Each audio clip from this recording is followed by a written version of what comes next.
Chapter 10. By the time we arrived at Teresita's house, towing the bleeding goat by a macate, an old rope, tied in a sailor's knot around its neck, the sun was completely out. I figured it was 8 or 9 in the morning. Already the heat blazed down on us with a vengeance, and we were so dehydrated our tongues felt like thick, dry parchments in our mouth. We didn't have to call out. An old man with a sun-weathered straw hat and faded overalls unbent himself from his chores in the garden to nod our way as we walked up to him. We couldn't talk. We were so winded and fatigued from the long trek. Seeing our state, the old man walked over to a well, unhooked a tin pail, and dropped it carefully down into the water. "You look dried out," he said, as he pulled the pail back up by the cord attached to the handle. "Come, have some water. This is the best well in all of Mexico. It's so cold and fresh it could wake up the dead." For a moment, I was wary of the old man and didn't take the cup of fresh water. Instead, I looked down the well and saw nothing but the dark river water flowing freely, appetizingly on its way to some unknown destination. With my sisters standing a few feet away from us, looking scared but hopeful, I took the cup of water and sniffed it. It smelled like nothing and everything. It smelled like the freshness of spring and all the joy that it could bring. It smelled like a promise. Gingerly, I tasted it, letting the coolness of the water sit on my tongue while I decided if it was okay to let the girls have some. It tasted better than it smelled. It tasted like summer, like fun, like innocence in the Rio Grande, so I swallowed, and the purity of it was divine. We drank greedily from the pail, not bothering to talk or even look up at the old man, who seemed to be enjoying the scenery while he waited for us to get our fill. "That will do," he said, dumping out the rest of the water into the cement trough attached to the well. The splash scared off a scorpion who'd been sunning himself in the morning light. "We're the Garza girls. We're here to see Teresita," I said as I wiped my mouth with the back of my hand. "Is this her place?" "What took you so long?" he asked, waving to the front door of the shack. "Come in. She's been waiting for you for ages." Teresita was not who we expected.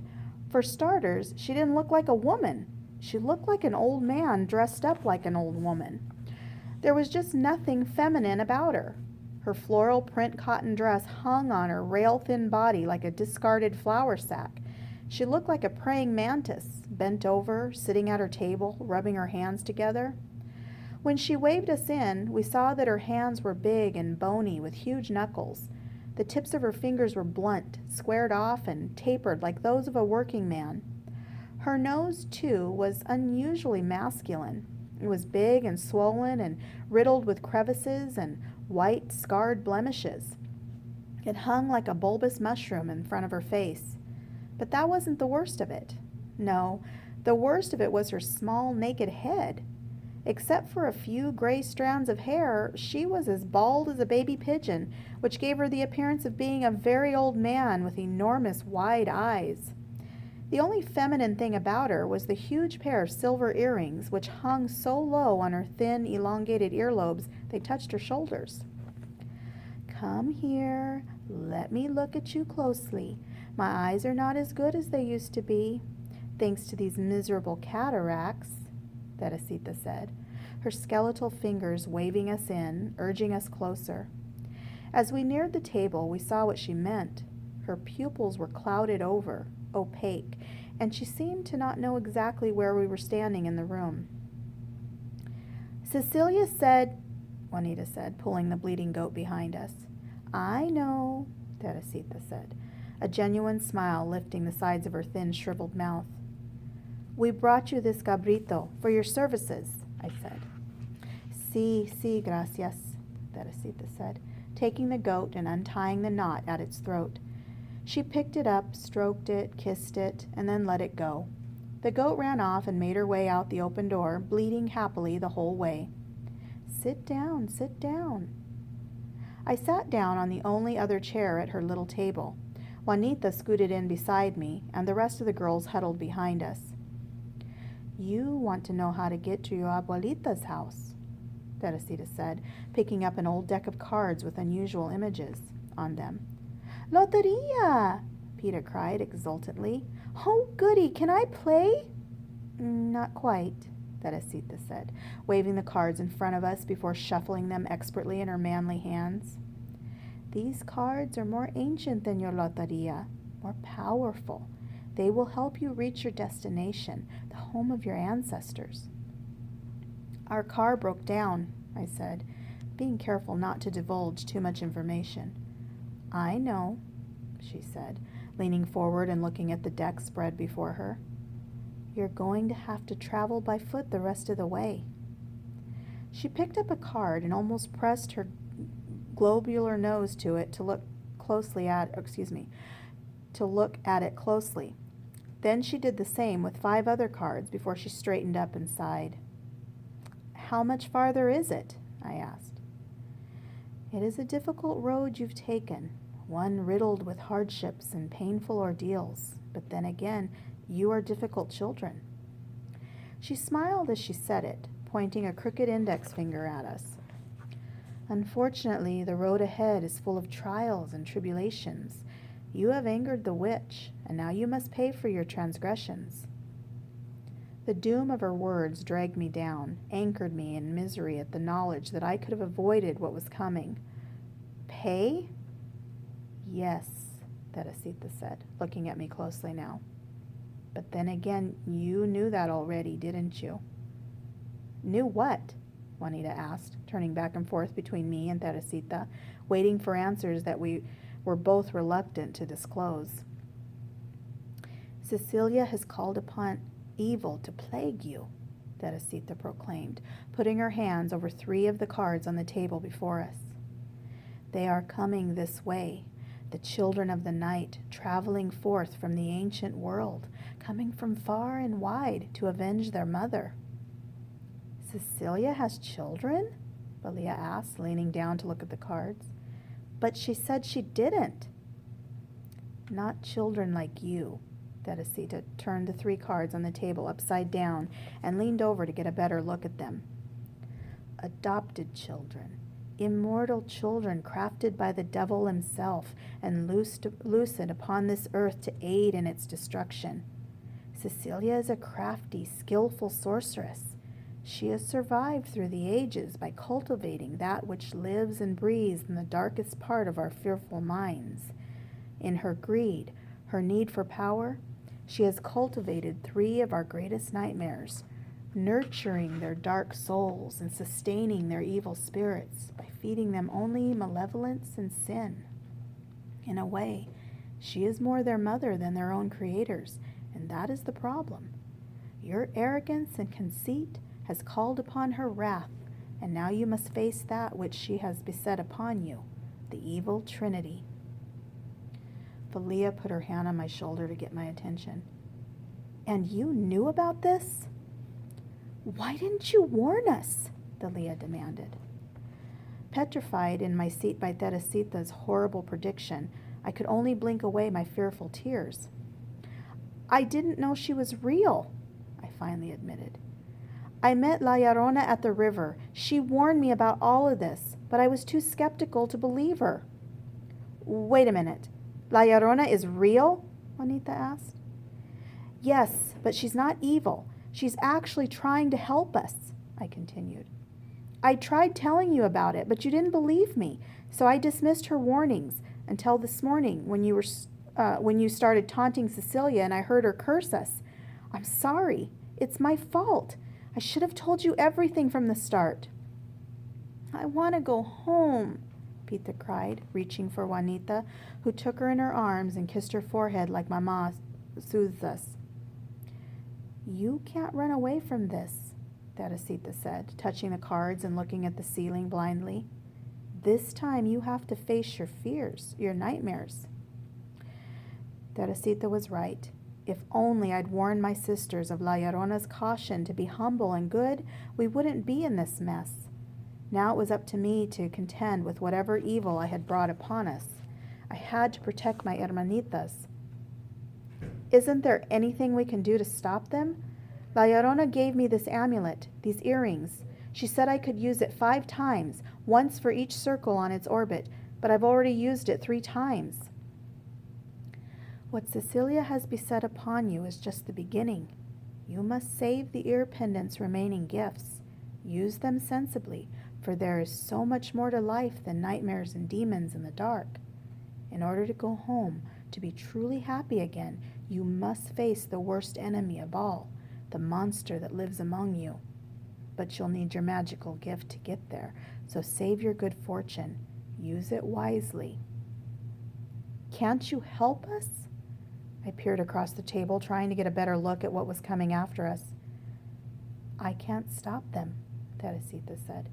It's not within my power. All I can do is perceive and forewarn, but there are other ways I can help you. I can see into your future and advise you, caution you, tell you how to defeat that which dwells in the mystical realm. Those are things I am familiar with, things within my sight. Teresita went back to looking closely at the cards. I waited anxiously, signaling to my sisters to be quiet as she pondered. She pointed to a card. El Nagual. Then she rested her fingertips on two other cards sitting close together on the table. Lechuzas, lots of them. Witch owls? Juanita cried out. Where? When? El Nagual? I asked. What's that? Un brujo, a devious warlock. You will meet him first, but he will not show himself as who he really is. He will come in disguise, asking for help. But don't be deceived by his helplessness. He is wily and ruthless. At first, you won't know it is him. But once you discover his evil plot, you must sing and chant. Sing the song of the moon and the cave, the song of the birds and the rain, the song of your childhood. It will invoke the mother, and he will be much afraid. But we don't know the song of the cave, I said, looking around at my sisters for confirmation of our ignorance. Their faces were as confused as I'm sure mine looked. The lechuzas will be more difficult to escape, she continued.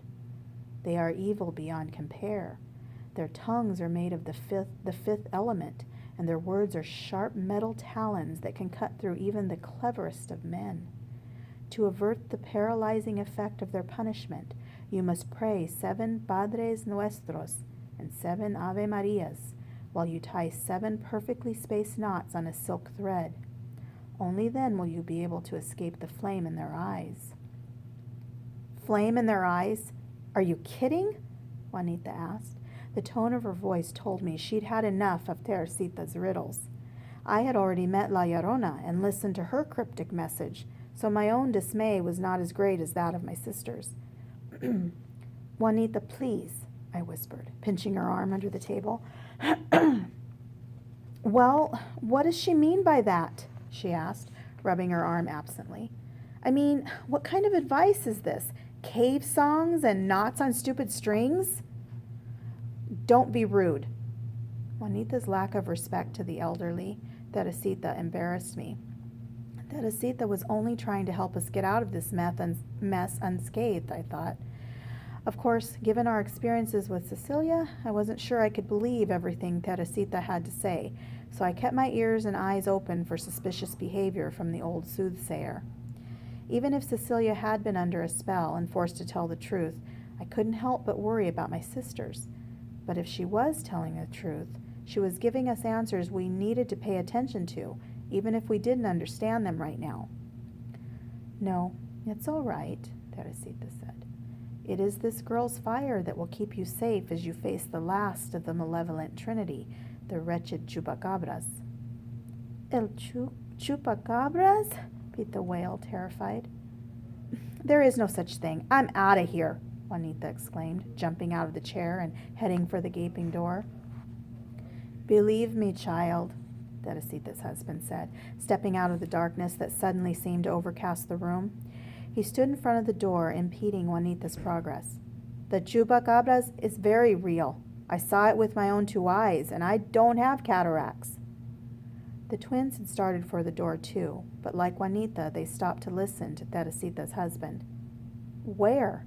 Delia asked, crossing her arms in front of her chest. When? Delia demanded, mimicking her sister. A few months ago, out there at the base of the cerro, it was sucking the life out of one of my goats. It hissed at me when I came upon it. Its prickly, coarse hair stood up like a sharp razor along the length of its back.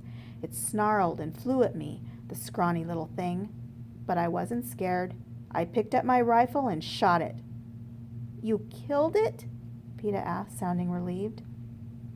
No, Teresita's husband said, looking a little chagrined yet firm at the same time. But I injured it, shot it through its left eye. Bullet went right into its head. It howled like a rabid dog. I've never seen anything like it before or since. That's the good news, Teresita said, leaning in to grip my hand with her claw-like fingers. It's been injured by human hands, so it will be wary, but don't be fooled by its meekness. Its heart is pure evil. There is no humanity left in him. But how? I started, feeling completely overwhelmed by everything Teresita has said. Questions ran through my head. How would we recognize El Nagual? Juanita had a point. What was the song of the cave?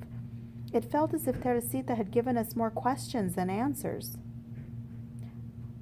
Don't show the chupacabras any mercy, Teresita's husband advised. Take the nearest tree branch and pound its head in. But what if it... Peeta started to speak, but fear devoured her voice and she didn't finish her sentence. It won't, Teresita assured us. It is all in the spread of the cards. You can save yourselves, but only if you are brave and cunning and stick together through these nightmares. You must never falter in your faith. It is the only way you will make it alive to your mama's house. You were never meant to die on the way.